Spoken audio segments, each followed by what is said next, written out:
Harvard Business School asked their students, what would you rather have as your salary? Scenario A. You make $160,000, and the rest of the students get $150,000. Scenario B. You make $200,000, and the rest of the students get $220,000. What do you think they chose? 87% of the students choose Scenario A, even though the amount in Scenario B is much higher than Scenario A. The students were willing to give up $40,000 just to beat their classmates in the race to being the richest. Now you would think, aren't these one of the smartest kids on earth? After all, they went to Harvard Business School, and yet they choose the lesser economics. Continue watching as we unpack this mystery for you. The common advice we get nowadays is, if we want it badly enough, we can do anything. This cultural myth tells us to shoot for the moon.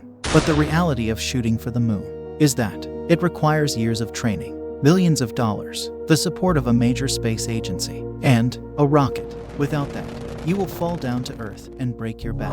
It takes a certain kind of person with a certain kind of background to successfully shoot for the moon. And you are probably not it. Is this bad news? Of course not. But the problem here is that you are influenced by your environment way more than you would like.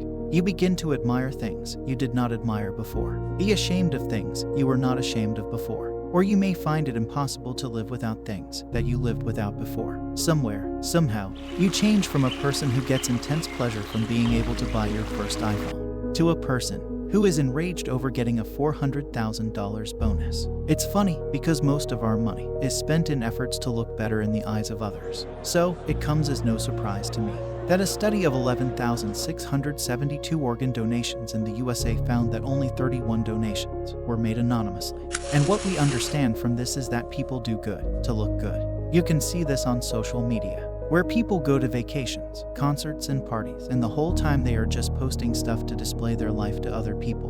But they don't realize that what that does is invite envy from strangers, as well as loved ones. It blew my mind to read that 18-month-old babies know what the alphabet M in McDonald's means more than their own surname. Marketers are masters at making the non-essential seem essential. But there is a way out of this. Studies suggest that there is a link between simplicity and well-being. The people who simplified their lives lived happier, more fulfilled lives, and they were more competent in the workplace and lived healthier lifestyles overall. Simplicity means less clutter, less unnecessary stuff, and less problems that come with that extra stuff. But it also means more time to follow your passions, more space for the people you love, and more things that matter to you and value to your life.